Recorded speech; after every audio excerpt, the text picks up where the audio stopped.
Hola, ¿qué tal? Muy buenas noches. Mi nombre es Jaime Chincha y en el Perú de hoy nada está dicho. Muy bien, hoy el señor Pedro Castillo y la señora Keiko Fujimori firmaron la Proclama Ciudadana Juramento por la Democracia, este documento que tengo en mis manos, que tiene 12 compromisos de respeto a la institucionalidad, a la democracia y a los derechos humanos. Un tema que vamos a desarrollar a lo largo del programa con nuestros invitados. No se lo puede usted perder. Hablando de la señora Fujimori, el juez Víctor Zúñiga le negó el permiso para que viaje a la ciudad de Quito, Ecuador, por, según el juez Zúñiga, la gravedad de los delitos que se le atribuyen, la acusación de 30 años de prisión y la subsistencia de peligro procesal y obstaculización de la investigación vía amenaza o inducción a los testigos. Recordemos que Keiko Fujimori había solicitado una autorización de viaje a través de su defensa con el objetivo de asistir a un evento sobre democracia organizado por Mario Vargas Llosa. Y en Chile, ojo ahí, ninguna proyección o encuesta chilena adelantó la importancia que tendrían los independientes en la elección a la Convención Constituyente. La derecha chilena obtuvo apenas 37 de los escaños. Duro golpe no solo para los líderes de derecha chilena, sino también para el gobierno de Piñera. Regresamos a nuestros asuntos. Hoy, les dije, hablamos de la Proclama Ciudadana. Está con nosotros Hernando Ceballos, que integra el equipo técnico de Perú Libre. También conversamos con el cardenal Pedro Barreto, quien ha estado al frente de la firma en este evento organizado en el auditorio del Colegio Médico del Perú. Y más adelante viene Alberto Bengolea del Partido Popular Cristiano para contarnos de su respaldo como partido a la candidatura de la señora Keiko Fujimori. Doctor Ceballos, ¿cómo está usted? Muy buenas noches, bienvenido. Buenas noches, Jaime. Un gusto encontrarnos después de un buen tiempo. Así es. Qué bueno verte además recuperado y bien de salud. Muchas gracias. Acá estamos. ¿Qué lo llevó a creer en Pedro Castillo? O mejor dicho, ¿cuál es la garantía para usted de que estos 12 compromisos firmados por él van a ser cumplidos si llega a ser presidente? Bueno, yo creo que el profesor Castillo, en primer lugar, no es un candidato que tiene denuncias o sentencias de corrupción alguna, ¿no? Es un hombre transparente, tampoco tiene ninguna denuncia por violencia u otro tipo de delito que pueda manchar su hoja de vida. Lo que tiene es un antecedente de ser un dirigente sindical muy sensible a la problemática de los maestros y en general de la educación en el país. Así que yo creo que entre los dos candidatos hay una enorme diferencia de credibilidad, en mi opinión, ¿no? Además, la propuesta que él plantea en el tema de salud, que es el tema que me atañe, es una propuesta que yo comparto plenamente. Yo creo que sí se puede lograr que la salud sea un derecho en el país. Ahora, ciertamente, como usted bien dice, el señor Castillo no tiene alguna sentencia. Quien la tiene sí es el señor Cerrón, Vladimir Cerrón. Él tiene una sentencia por corrupción y claro, paradojas de la vida, el plan se llama Perú Libre sin corrupción y el señor Cerrón es presidente de Perú Libre. Y yo le quería preguntar, ya que usted ahora está al lado del señor Castillo, ¿qué papel cumple Vladimir Cerrón al día de hoy en Perú Libre? Bueno, en Perú Libre no lo sé, porque ese es un tema del partido, donde Vladimir Cerrón es un dirigente, es el presidente del partido, pero otra cosa es el profesor Castillo, que es el candidato que está formando su equipo de gestión. Creo que hay una enorme diferencia, ¿no? Yo por lo menos, en lo que tiene que ver con la conformación del equipo técnico, no he visto participar a Vladimir Cerrón. En todo caso, si no sabe qué papel cumple en Perú Libre, qué papel debería cumplir o no debería en Perú Libre para usted.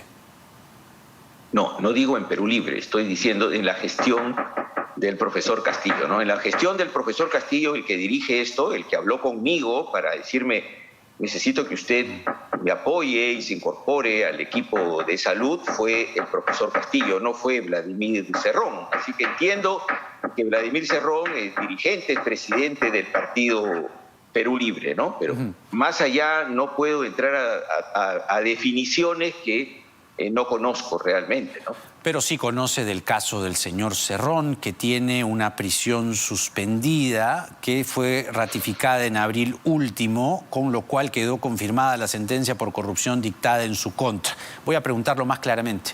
¿Qué papel debería o no cumplir el señor Cerrón en un eventual gobierno de Pedro Castillo?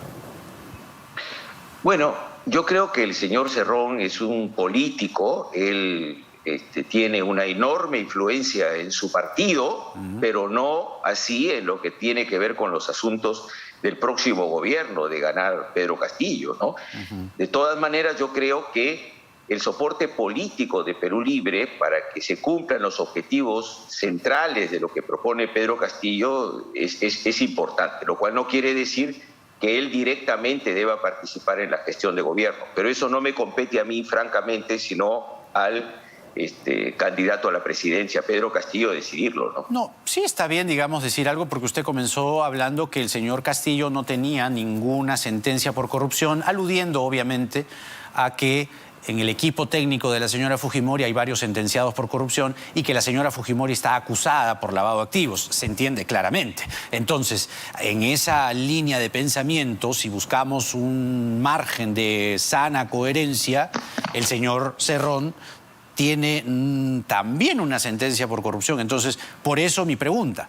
Por eso es importante saber, ya que usted está en el equipo del señor Castillo, ¿qué papel debería cumplir un sentenciado por corrupción en un gobierno del señor Castillo? Bueno, tú comprenderás, Jaime, que hay una enorme diferencia entre Vladimir Cerrón, con sus problemas con la justicia, pero que no es parte del equipo de gobierno de Pedro Castillo, y otra cosa es la presencia del señor Vaca y otros personajes, incluso el señor Lucho Galarreta, que votó a favor de que no se lo investigue ni se sancione a Inostroza ni a Chávarri, y sí es el candidato a la presidencia de la señora Keiko Fujimori. Creo que hay una importante diferencia porque estamos hablando de la gestión de los dos candidatos, ¿no?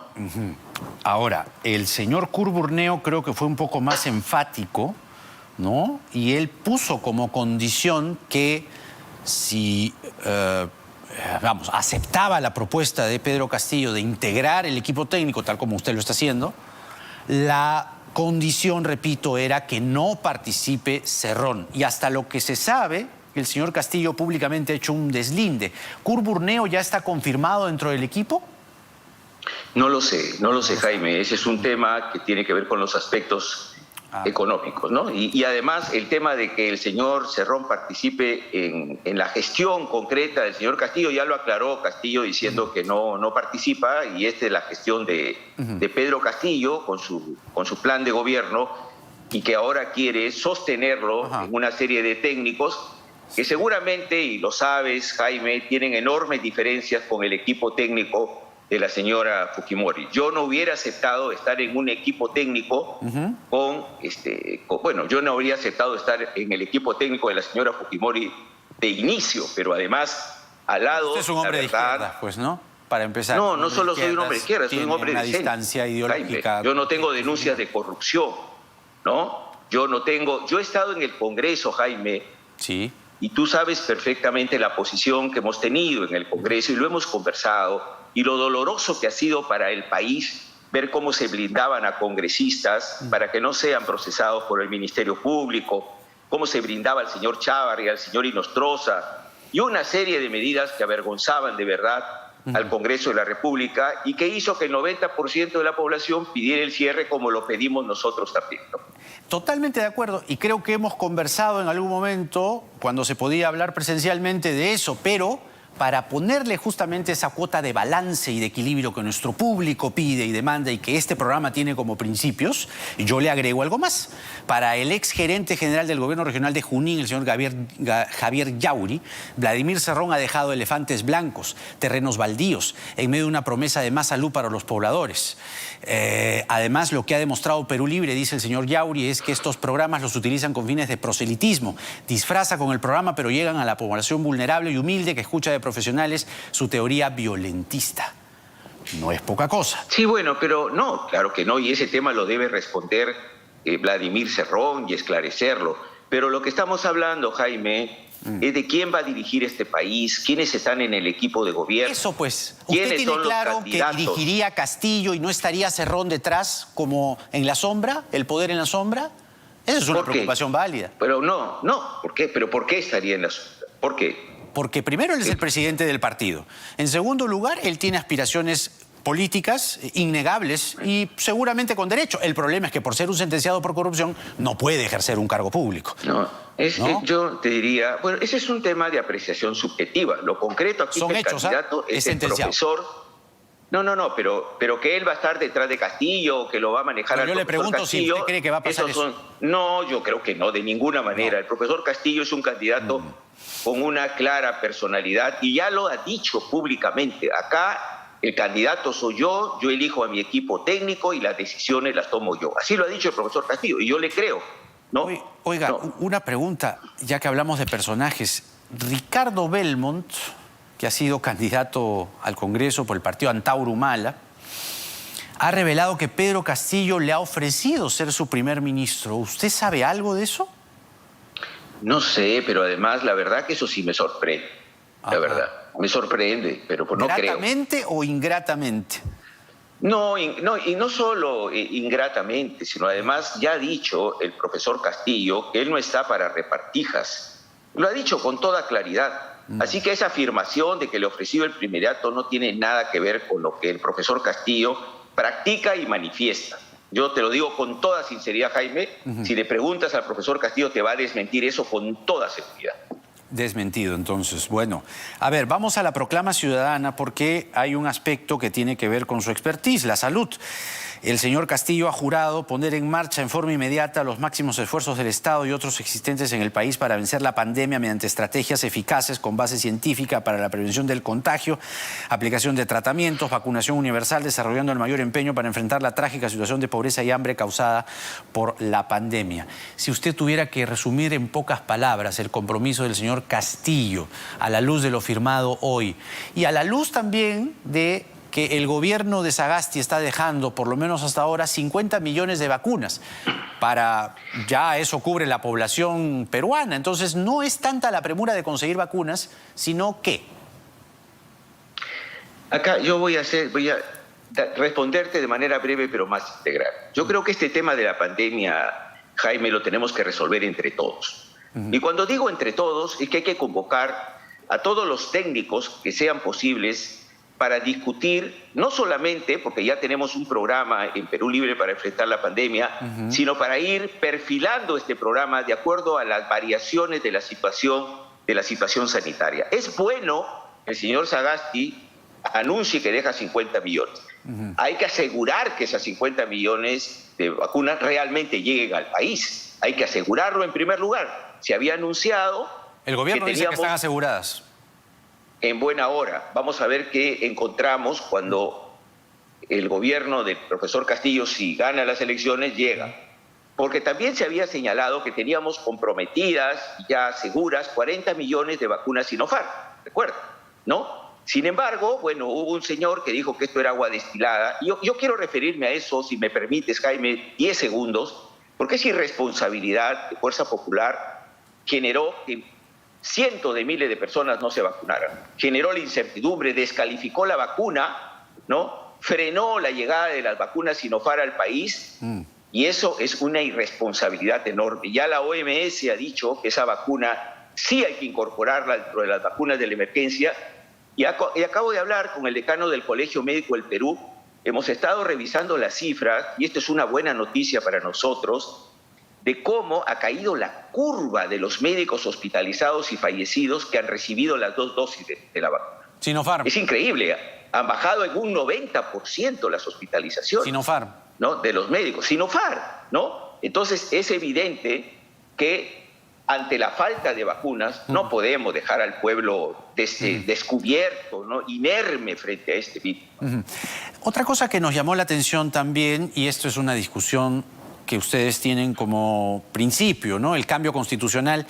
Pero yendo al detalle de la Constitución, porque usted dice que para poner la salud como un derecho hay que cambiar la Constitución, hay que modificarla. Pero leyendo la Constitución, a ver, el papel aguanta todo. Pero aquí dice, artículo 9 de la Constitución, el Estado determina la política nacional de salud. El Poder Ejecutivo norma y supervisa su aplicación. Luego, artículo 10, el Estado reconoce el derecho universal y progresivo de toda persona a la seguridad social. Luego, artículo 11, el Estado garantiza el libre acceso a prestaciones de salud y a pensiones. Es decir, lo que trato de explicar con este articulado es que sí está la salud como derecho universal. ¿No será otro el problema? No, no está. Perdóname, Jaime, no está. El Estado reconoce el derecho universal y progresivo de toda persona a la seguridad social. El Estado reconoce y promueve, pero no está que la salud es un ¿Qué le derecho cambiaría usted en el artículo? ¿Qué pondría? Hay que poner taxativamente que pero además, mira, hay que poner taxativamente que la salud es un derecho y una responsabilidad del Estado en lo individual y en lo colectivo. Eso tiene que ser así. Pero acá está. Mira, el Estado reconoce el derecho universal y progresivo de toda persona a la seguridad social, salud, para su protección frente a las contingencias que precise la ley para la elevación de su calidad de vida. Pero mira dónde está. El Estado reconoce el acceso al derecho progresivo. Progresivo. ¿Qué quiere decir progresivo? Que se va haciendo por etapas. No, pues nosotros no estamos de acuerdo con eso. La Constitución debe señalar claramente que la salud es un derecho. Entonces, si la salud es un derecho, Jaime, el Estado tiene que disponer todas las medidas para que eso sea una realidad. Y no lo ha hecho. No lo ha hecho. ¿No? Lo que trato de decir es que probablemente no sea un problema de la Constitución, sino un problema de gestión. Es decir, son las dos cosas. Ya, entonces vamos entendiéndonos que no es solo la Constitución, es también un problema de gestión. ¿Qué pasa si solo cambian la Constitución y la gestión sigue siendo la misma? No, perdón. La modificación constitucional, clara así, obliga al Estado no a que el acceso a la salud universal sea progresiva, sino que realmente sea un derecho vigente, ¿no?, en la propia Constitución. Ya, pero yo le he preguntado otra cosa. Yo le he preguntado, de acuerdo, se pueden hacer ahí los cambios que usted cree, pero acá hay una política nacional de salud que la determina el Estado. Mi pregunta es, ¿qué cambia? ¿Solo cambia con la Constitución? Porque el problema de gestión ¿va a cambiar automáticamente con una nueva Constitución? Esa es mi pregunta. A ver, Jaime, coincidamos en que es necesario cambiar la Constitución. Coincidamos en eso, en primer lugar. Y que diga claramente, no es progresivo el derecho a la salud. Coincidamos en que la salud debe ser un derecho consagrado. A ver, esto está escrito.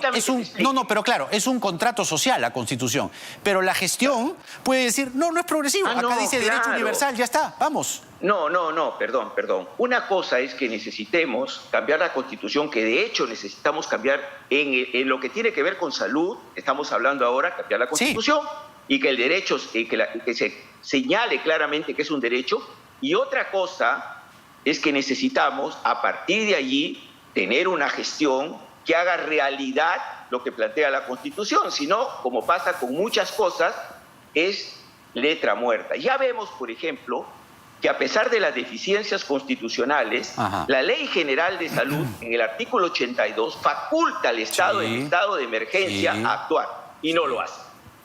A eso voy. La Constitución que ustedes planean o pretenden redactar con, supongo, otras agrupaciones, como lo que ha pasado en Chile ayer. No, déjeme terminar. Sí.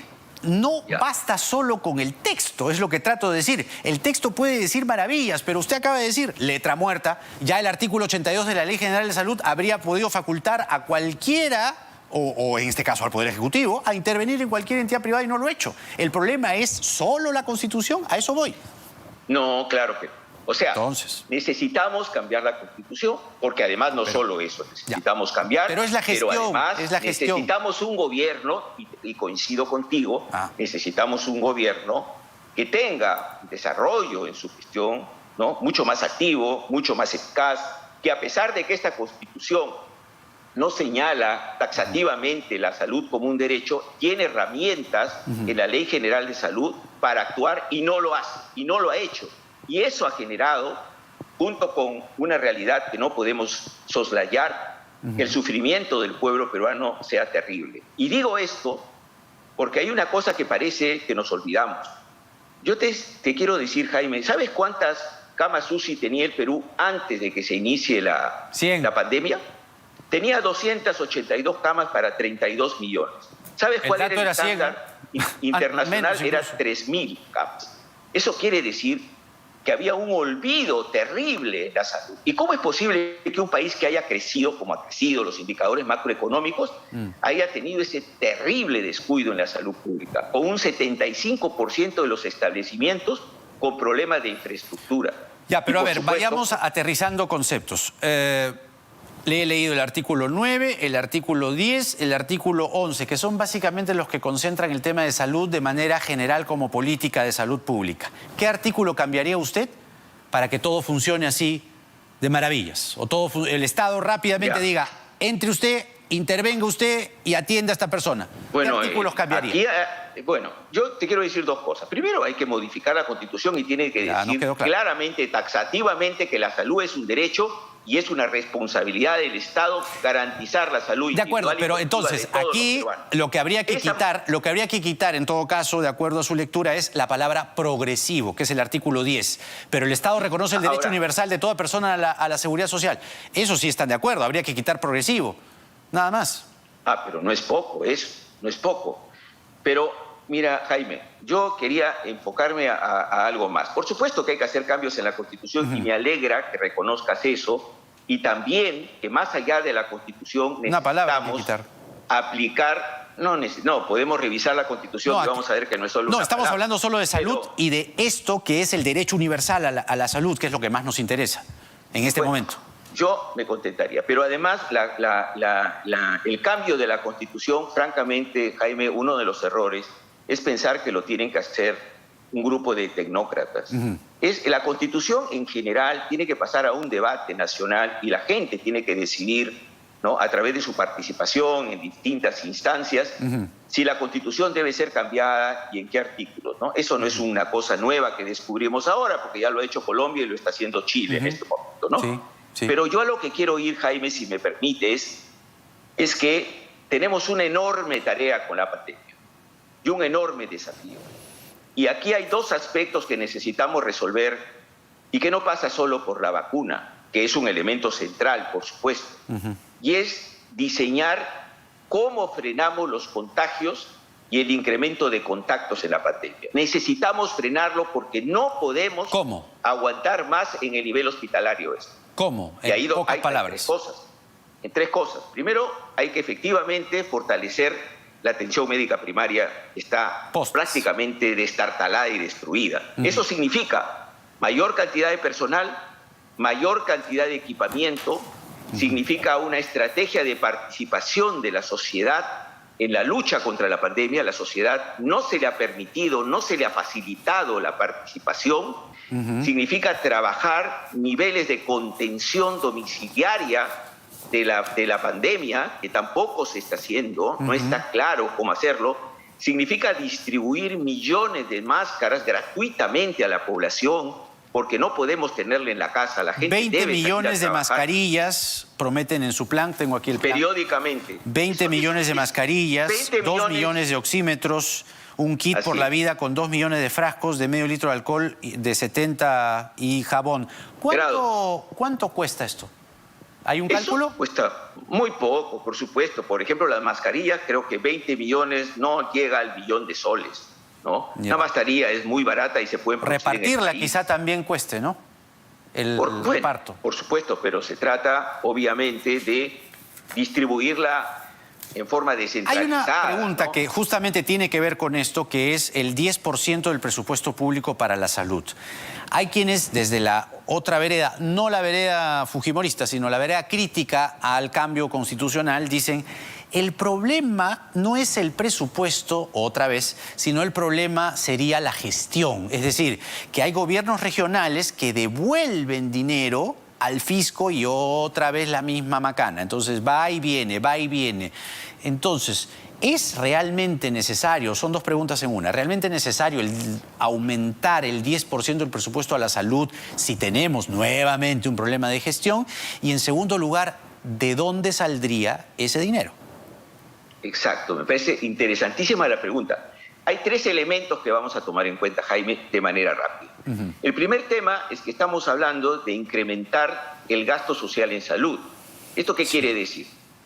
cuando hablamos del Producto Bruto Interno y el gasto en salud, comparativamente debemos decir que estamos muy por debajo del estándar latinoamericano. Nosotros estamos algo así, algo cercano al 5% del PBI en el gasto en salud, ¿ya? ¿Cuál es lo que recomienda la Organización Mundial de la Salud? Estar por encima del 6%. ¿Cuál es el promedio latinoamericano en gasto en salud? Están cerca del 7.5%. ¿no? Algunos países están por encima del 10%. Cuba, Estados Unidos, ¿no? ¿Y qué sucede? Nuestro país es uno de los países que menos gasta en salud. Y cuando hablamos del gasto en salud, no solo estamos hablando del seguro que menos general de la gasta. República. Repregunta, ¿seguro que menos gasta porque se le acaba el presupuesto o seguro que menos gasta porque no lo gasta todo y hay gobiernos regionales que no lo saben gastar? No, una cosa es el presupuesto general de la República en salud. Una cosa es eso, que nosotros tenemos un 11.4% del presupuesto para salud. Y otra cosa es el porcentaje que se gasta en salud en el Producto Bruto Interno, que incluye el presupuesto general de la República, que incluye el gasto de salud, que incluye lo que se gasta en las Fuerzas Armadas y el gasto de bolsillo del ciudadano. Es una variante diferente, no es el presupuesto. Eso, comparativamente con otros países, está muy por debajo del estándar. Y tenemos que luchar por subirlo, por lo menos llegar al estándar histórico de América Latina, ¿no? Porque si no va a ser imposible abordar los problemas. Pero este es un tema, el tema presupuestal. El otro tema, Jaime, es el tema de la corrupción en el sector salud. Es terrible, ¿no? Se filtra por todos lados, no hay control en el sector salud, se compran equipos que no necesitamos. Mira la millonaria cantidad de medicamentos que se han comprado, que después nos hemos enterado que no sirven para nada. Pues ¿cuánto hemos gastado en ivermectina? ¿Cuánto hemos gastado en acitromicina? Nadie sabe, pero sabemos que hemos gastado millones. ¿Van a desaparecer la ivermectina? Pero si no tiene evidencia científica de su eficacia, nosotros no podemos tratar al pueblo peruano... No, es que se sigue recetando. Está mal, está muy mal, hay que terminar con eso. ¿Y qué harían con esa comisión del dióxido de cloro del Congreso? No, eso no tiene... Bueno, espero que el Congreso va a cambiar. Esa es responsabilidad del Congreso. Han aprobado una comisión. Pero lo cierto es que no hay ninguna evidencia científica de ningún organismo internacional que valide el dióxido de cloro. Pero hay un tercer elemento, Jaime, que tú dices bien, que es la mala ejecución del gasto en salud. Eso me parece fundamental revisar. Por supuesto. Mira, este año se destinaron algo más de 7 millones para enfrentar la segunda ola. No se ha ejecutado ni el 30% de ese presupuesto. Es que a eso voy. Mire, usted termina dándome la razón. No es que hay que incrementar per se, es decir, creo que un valor, una aspiración es hay que darle más dinero al sector salud, obviamente después de la pandemia más que nunca, pero mire usted lo que me está diciendo, el 30%. Entonces hay un 70% que sobra, hay un 70% que regresa, entonces quizá revisar por allí. No es tanto ofrecer que suba el incremento, sino les voy a enseñar a los gobiernos regionales, todos van a saber gastar y van a saber aplicar sus gastos y gastar. Pero no solamente es un problema del gobierno regional, no es de toda la burocracia que sale del MEF, pero el problema es integral, Jaime, porque lo que no podemos negar es que los presupuestos que se han asignado al sector salud han sido deficientes por décadas. ¿No? Y además que han habido políticas absolutamente erradas. En la década del 90, Jaime, se intentó privatizar los servicios periféricos, es decir, que los servicios periféricos se autofinancien, privatizando en realidad la salud. Y se logró que el Ministerio de Salud tenga un déficit de casi 75.000 trabajadores y encima maltratados y mal pagados, ¿no? Eso tiene que cambiar. Y aquí hay un elemento, Jaime, que yo quiero incorporar, que es la necesidad de reivindicar a los trabajadores del sector salud. Tenemos 458 médicos que han fallecido durante la pandemia. Tenemos casi 200 enfermeras que han fallecido. Y sin embargo hay un maltrato hacia el personal de salud. Y yo sí lo digo porque soy médico asistencial, ¿no? Y además porque soy dirigente sindical. No puede ser que tú contrates cientos de jóvenes médicos con contratos por 3 meses, los metas en la primera línea de luchar contra el COVID y luego les quites el contrato y los pongas en la calle. Es verdad. Así no se hace salud. Nos tenemos que ir yendo, doctor Ceballos, porque ya viene el cardenal Barreto, pero ¿usted sería ministro de Salud en un gobierno de Castillo? No, mire, una de las cosas que señaló ¿No le gustaría? el profesor Castillo, no, mira Jaime, una de las cosas que señaló el profesor Castillo es que él no quería entender a sus equipos técnicos como repartijas. Y me parece absolutamente correcto eso. Acá tenemos que, mira, y esto pasa con el sector salud, hay que recuperar la mística. O sea, necesitamos entender que la salud es un derecho y que tenemos que entregarnos y luchar por eso. Por eso le decimos al sector privado, ¿no? Hay que recuperar la mística, hay que recuperar la solidaridad. Perú Libre y el profesor Castillo convocan al sector privado, lo convocan porque necesitamos su apoyo, pero no para que lucren pues con el hambre de la gente, sino para que ayuden en la gran cruzada que necesitamos para derrotar al COVID, en el nivel de la atención primaria y también en la lucha por más camas UCI, por más concentradores de oxígeno, etcétera, ¿no? ¿Qué es lo que realmente necesitamos? Un gran pacto nacional y una participación popular para enfrentar. Muy bien, el doctor Hernando Ceballos, excongresista, integra el equipo técnico de Perú Libre, ha estado con nosotros. Muchas gracias por responder a nuestras preguntas, creo que era sumamente importante. Doctor Ceballos, hasta una nueva oportunidad, ¿eh? Muy buenas noches. Eso es lo que de momento tenemos como panorama general, políticas generales de salud pública, entrando a cierto nivel de detalle de la agrupación del señor Pedro Castillo, que este fin de semana presentó, entre otros, al doctor Ceballos. Toca la pausa y regresamos con el personaje del día, el cardenal Pedro Barreto, arzobispo de Huancayo, quien ha encabezado la firma de este papelito que tengo aquí, que se llama Proclama Ciudadana Juramento por la Democracia. Son 12 puntos, bien interesantes. Y luego viene Alberto Bengolea, porque nada está dicho.